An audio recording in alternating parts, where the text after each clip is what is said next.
The first, actually, I believe, Supervisor Maxwell is the first person up on the commendation, and I will re-refer you. Supervisor Dufty, are you prepared for your 3:30 special commendation? Welcome up Bob Grimes.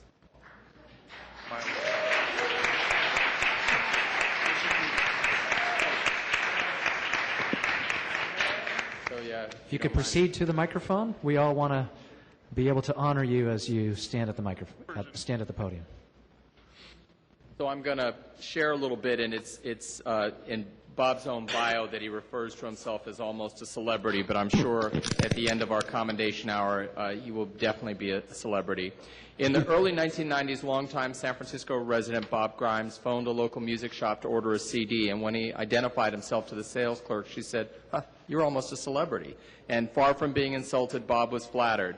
As he said, they can take celebrity away from you, but who would bother to take almost away from you?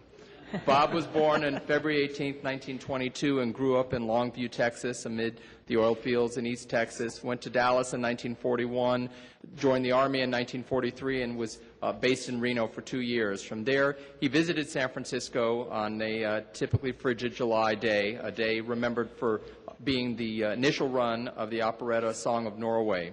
After the Army, Bob returned to Dallas, determined to live in California. The deciding factor in his permanent relocation to San Francisco in the summer of 1947 turned out to be the Texan friends already in San Francisco and California. Bob started collecting photographs of movie stars and sheet music while still just a young man in Longview. His first purchase of sheet music being All My Life from the 1936 film Laughing Irish Eyes, and thus began a love affair which would, in the course of more than 7 decades, lead to Bob's compiling and cataloging over 32,000 pieces of sheet music.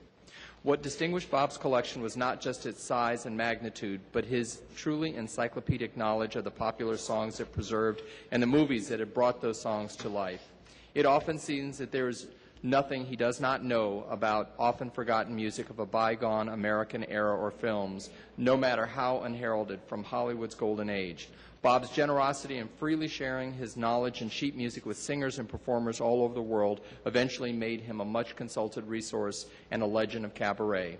Along the way, Bob's enthusiasm and delight have endeared him to just about everyone. He was a regular guest on radio host Jim Eason's talk show on KGO and KSFO, and for Bob's 80th birthday, celebrated in 2002, performers included Sharon McKnight, Peter Minton, Paula West, and Wesla Whitfield.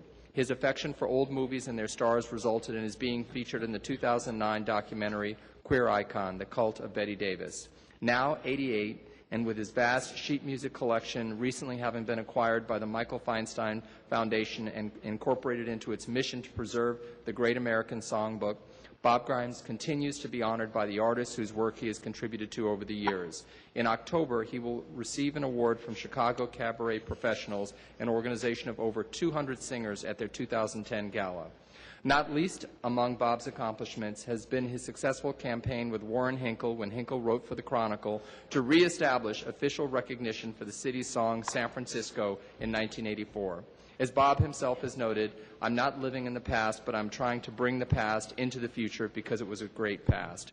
Or as William Faulkner observed, and as Bob continues to prove with irrepressible charm, the past isn't even past.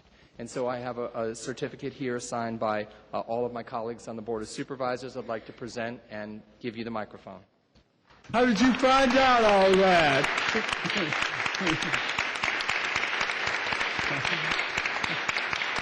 Thank you.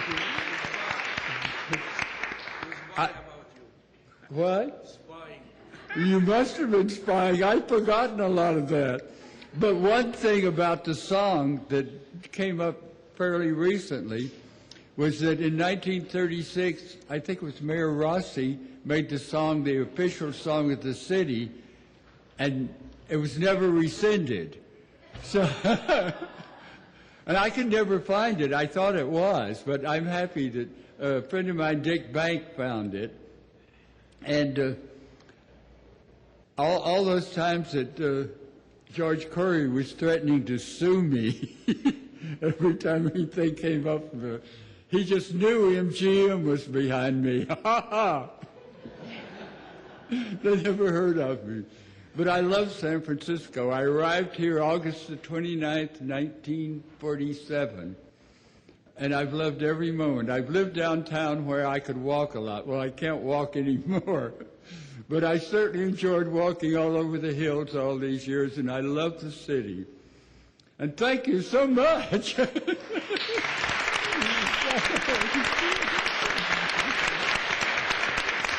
you. Oh, wonderful.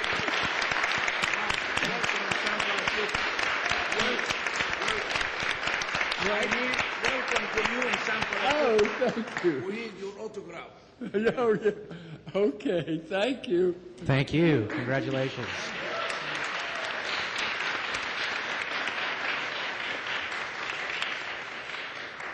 I'd like to now ask our colleague Supervisor Maxwell to present the next commendation.